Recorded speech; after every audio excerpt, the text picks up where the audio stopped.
Welcome back, guys. I know there's a lot of things that have been happening in the Korean drama world. A lot of new Korean dramas actually also on Prime. But today I decided to switch things up and go to China.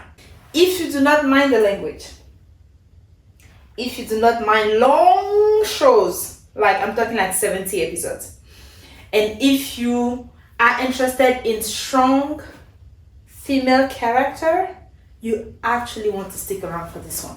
It's a very good one. Oh, and also historical. Great story. We'll just get into it. Welcome back to Essé Grâce Cozy Corner. I'm so glad you stopped by. Thank you so much for supporting me. Let's get started. So, first of all, like this video, share with your friends. Comment down below what are your favorite Chinese shows. I think this one counts as one of my favorite all-time Chinese shows, although it's super long. But you know, there is a show called what was it? Story of Yanxi Palace, and honestly, it's a slapback show, right? I really enjoy it, but I think this one passed it. This one passed it for me. This is a 2021 show. It's on Viki. The name of the show is The Rebel Princess. I hope I'm pronouncing that right, but yes. Rebel Princess, yes. So, because I've not quite yet mastered their names in terms of like how to pronounce properly Chinese names, we'll just go and call our main character the female princess, and the main guy, we'll call him General because he's the general in the army. You get. That's it. So the Rebel Princess takes place, obviously, like I say, in, are we going to say a parallel world? Some other time. It's historical, but it's not historical in the sense of like human history. You get what I'm saying? It's like, it's a fantasy world, basically. Or maybe it's not. And all of those places actually existed. But for the sake of us today, it's a fantasy world. And this girl, princess, is the princess. Well, she is actually the niece of the emperor and the daughter. So she's the daughter of the prime minister who is married to the sister of the emperor. Follow along. Okay. So she's the niece of the emperor. Loves him, he loves her, and the emperor has 3 sons. She is in love with the middle child. He is the quiet child, the peaceful child, the one that, you know, everybody goes to. The first child is the one that is like, no, I must have her, because everybody knows that whoever marries her among the 3 sons is basically going to become the emperor, right? Because she is from the lineage of one of the big families of the kingdom. Let's just go with that. So she is royalty, nobility, all of the ET, you name it, she is it. And whoever marries her is the emperor because she is literally raised to be the next empress. It's that serious. Now, politics. Things change rapidly and a lot. Like I said, she was in love with the second prince, and at that point most of us will say, ew, isn't that your cousin? What are you people doing over there?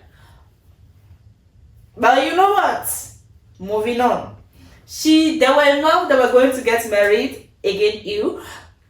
It didn't work out because her father, so the prime minister, started plotting. He was like, no. The prince mother is from that second prince mother is from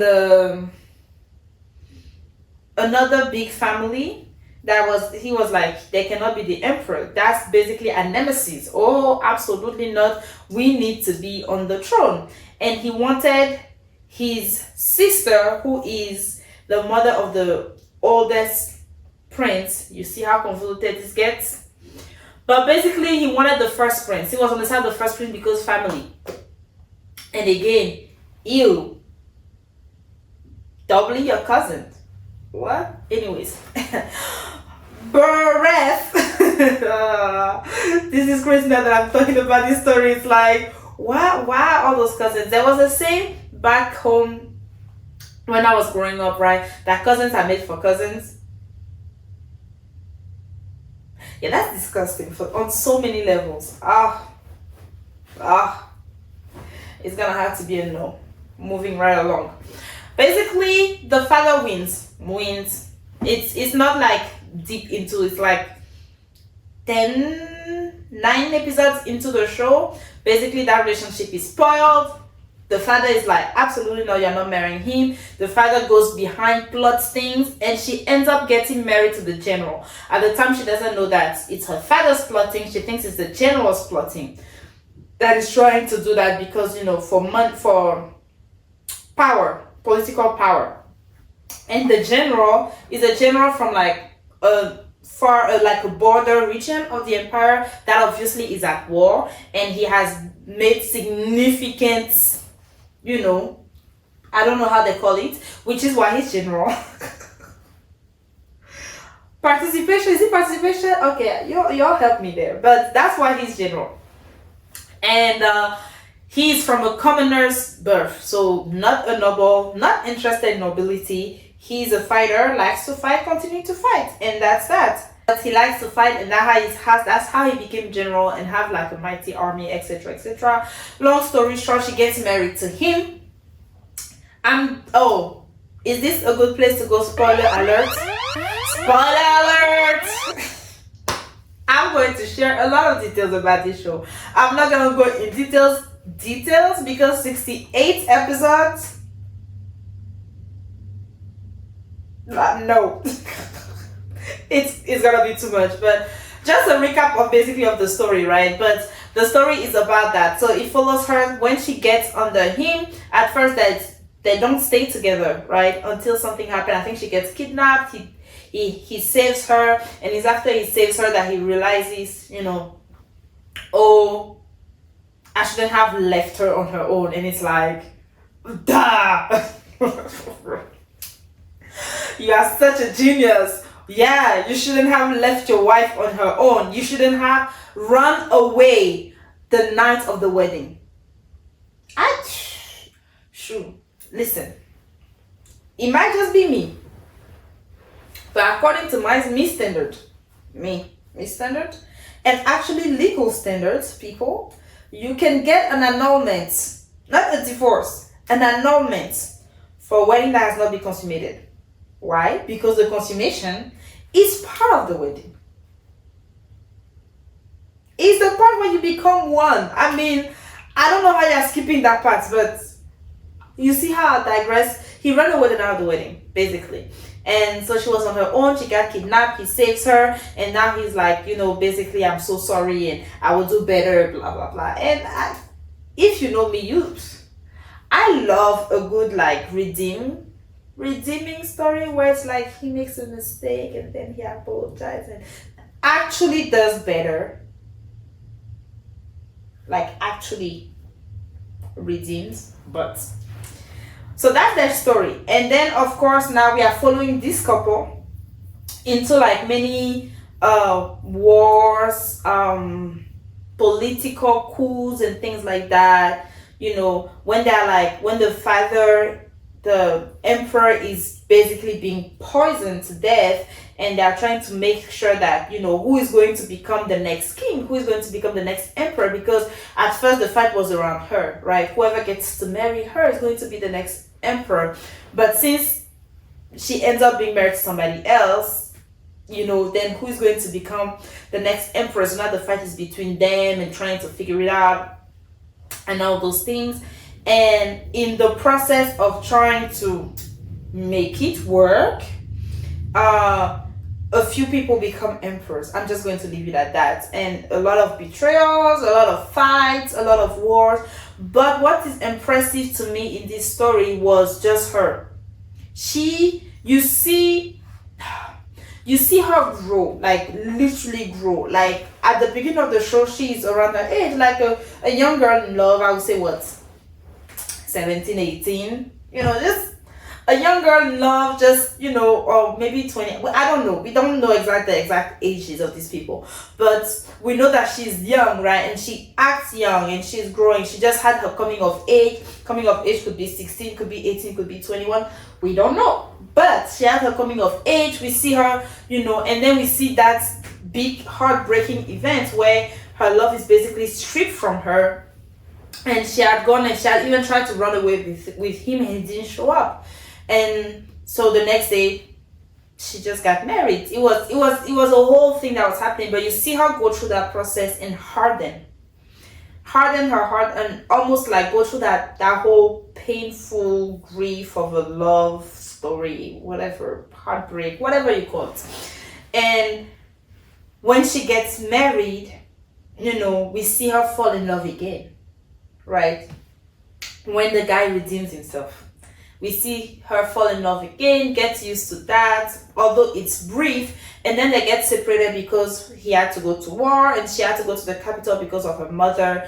And on her path, she encounters war without him, so he's not there to defend her. And at this point, she's like, no, I need to defend the people cannot die. Like her heart of justice just pushes her forward, and you see her just become such a great strategist, which she already was. Even from the beginning we could see that, but we can see her use it in that specific quality. And maybe it's because now she's married to a warmonger. Is that the word? But warmonger. Anyways, but now we see her becoming like that too, like a big strategist, and win some battle fearlessly,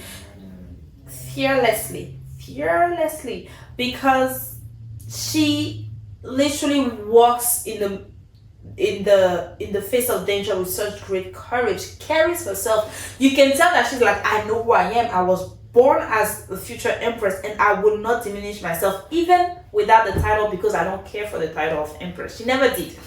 And as the show progresses, you just see her grow, and you see the relationship grow, and you see their trust, and a lot of things happen. Somebody tries to frame her husband. Somebody, basically they put an aphrodisiac in her husband's drink to try to, and the guy literally cut himself, so that he can feel pain and be distracted from that. And in doing that, he preserved, he protected against the union. And she comes back, and it's just, even that whole procedure, that whole thing around that, right? The length to which each of them is willing to go for the other person, how they understood each other. I think the most beautiful part for me in this whole story, again, spoiler, is at the very end. Well, I don't know if it's gonna be a spoiler, but at the very end of the show, when it's quote unquote the last battle, and her father, well, I guess it's a spoiler, her father that has passed away is involved in that. And yes, I know I said he passed away and he's involved in that. It's that doesn't sound like it's right. Exactly. Go and watch. It's not right. So in that whole last battle thing, they have this plot between the two of them. And you see them having an argument in front of everybody. And even as I'm watching it, I forgot they had a conversation about this. But when they have the argument and, he leaves her in front of everybody, everybody's like, that's it. And then as he is leaving, you just see her looking at him and nodding, and he nods, and I'm like, yo, these people are crazy. The sheer understanding between this couple, they were such, we don't even know when they developed that really, but they had such great intimacy. They worked together. It was like the power couple of power couples, and it's obviously more evident because they were actually dealing with actual power. You get what I'm saying? Power couple, power. I'm just saying. But it was just a great dynamic between the two of them. Obviously, a lot of tragic things happen in between. And he's there for her. At some point, we think he died, and she tries to go through the process, not really trying, but really try to go through the process of grief. Not really trying, I promise. She was not really trying that hard. But at some point she kind of like settled down. I was like, okay, let me just sacrifice myself. I mean, what else is what reason do I have to live at this point, kind of thing. But yeah, at that point he comes back, says sorry. It's a beautiful story. Long story short, The Rebel Princess is, to me, one of those stories that show best what romance is like, or should be like, in my world. In my world, a romantic story is not a story where there is just drama, or drama between the two of them, where it's like, oh, you did this and I did that. It's the misunderstandings and it's not just that part. Of course there is that, but it shouldn't be the focus of the relationship. Like, I don't think that a relationship that is built off of just misunderstanding is that strong, right? I feel like most relationships become stronger because they have to face other things outside. Do you get what I'm saying? It's like it's coming from the outside in. Your relationships are not just that are between the two of you or between the three of you, because white love triangle, between the four of you, however many of you, right, that dramas these days like to include in one small relationship. They just be pumping people in there like, anyways.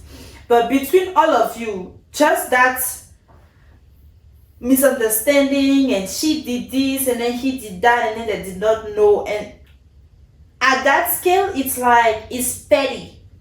That's the best way to say it. It's petty because you have all of those small things, and the sole goal of it is, I love him, that's why I must have him, and no, I love her, so I must have her. And it's like, it's petty. That's not love, right? But in these situations, for example, where you see like the fight is about something very much fightable for. It's about power. It's about who's going to rule. It's you know what I'm saying? It's about military power, political power. That's where the fight is. And in that fight, they don't mind trying to manipulate relationships to do that.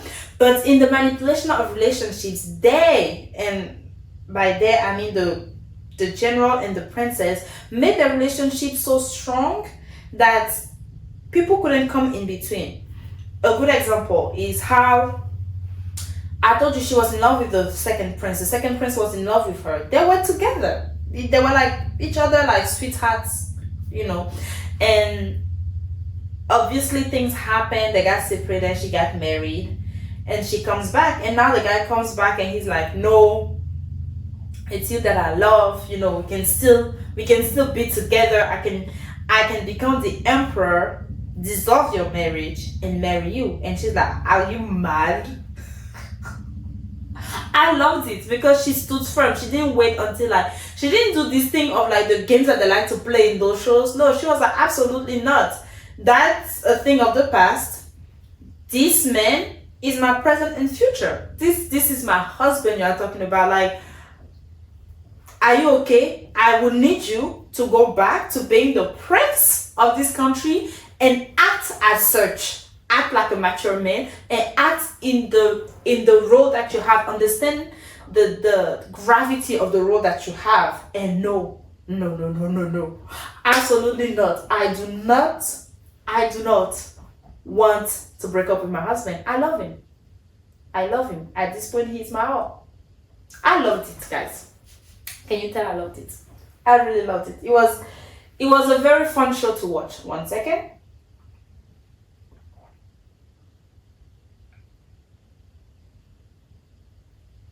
Remaining hydrated, very important. It's a very fun show to watch, very dramatic, but again, not misplaced drama is the best way I'm going to say that. It was looking at life. Obviously, a lot of the things that are happening in that show are not like your daily, day-to-day activities, because we don't on the daily basis fight over a throne. Although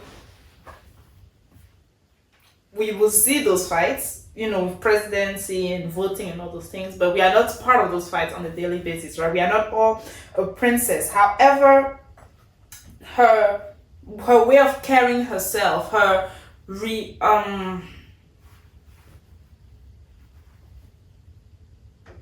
her exchange with the world, with her husband, when he's around, when he's not around, because there were a lot of episodes throughout the show where they were not together. However, I still felt like this was a very romantic show in the sense that they completed each other, and when they were not together, they still did their best for each other. I don't know if you see what I mean. So to me, it was one of those shows. Obviously Chinese, like I said, 68 episodes.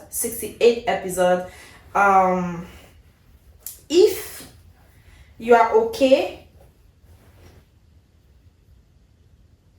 and I just saw that she was 15 when she got forced into that marriage. What?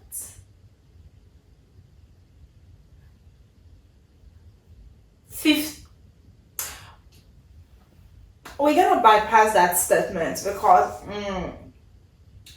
the actress obviously was not 15, right? Because they show us the progression over the years. So she didn't give me 15, and no.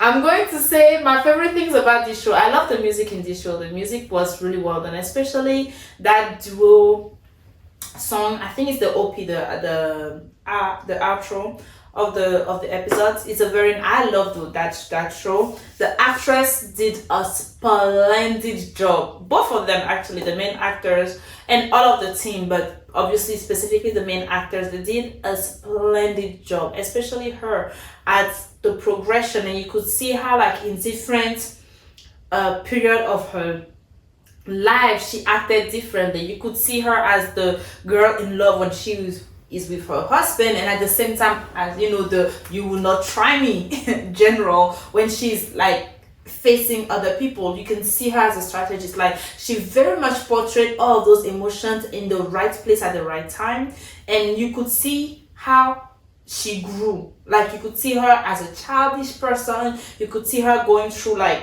a terrifying experience. You could see her going through a lot of things, and you can see her grow and how maturing happens in her life. That was absolutely impressive acting to me, and so in that sense, definitely recommend. I've not seen her do many other show after this. Yeah, the only other shows here that I listed under her name is My Country, My Parents, which is a movie. That's a no. The Wasted Time, that's a movie. That's a no. So I guess she's more into, yeah, I guess she did a lot more movies. She did a lot more movies than she did shows. That was a beautiful play by her, and her husband looked handsome, hair and all.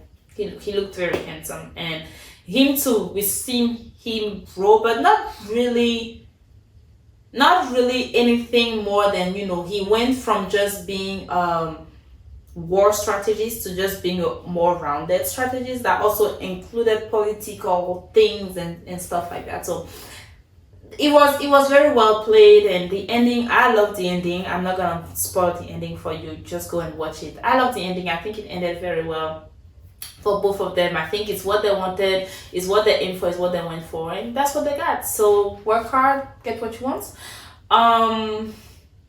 What else am I going to say? Just, you know, yeah, I think that's what it is. I feel like people should be people that grow, that go through things, that experience things, but your relationship, especially with your husband, is supposed to be that it's supposed to be that bound that whether we see just her, just him, or the two of them, we see the same thing. They're like the same people. They became the same people by the end of the show. That was to me the most impressive things. Music, well done. Dressing, the outfits, well, yes. All of them, yes. And what else was there? Acting was great. The supporting characters were great. A lot of drama, overly dramatic. There's definitely a lot of scenes that I skipped because 68 episodes? Yeah, I skipped. I skimmed through the episodes like that, and I went to the next one. And I rewatched the show, but when I rewatched it, I only watched the scenes where they were together. I couldn't be bothered. It was just too much. It's just a long show. So if you can get past the long show, or if you have a lot of time, like for example, this is my spring break, and maybe you want to watch a show for like the whole of spring break, I would definitely recommend. Probably like the rating in Viki is 9.6 out of 10, and I would probably give it a 9.7 out of 10. It was just that good to me. It's a mature love story, so definitely recommend it. Go and watch it, have fun with it. Thank you for stopping by. Give it a thumbs up. Comment below, would you actually watch this show? Is there any other Chinese show? Like I said before, what is your favorite Chinese show? Is there any other Chinese show you want me to talk about? Thanks for stopping by, and come again. Hopefully we see each other soon. I love you guys. Thank you so much for your support. Bye.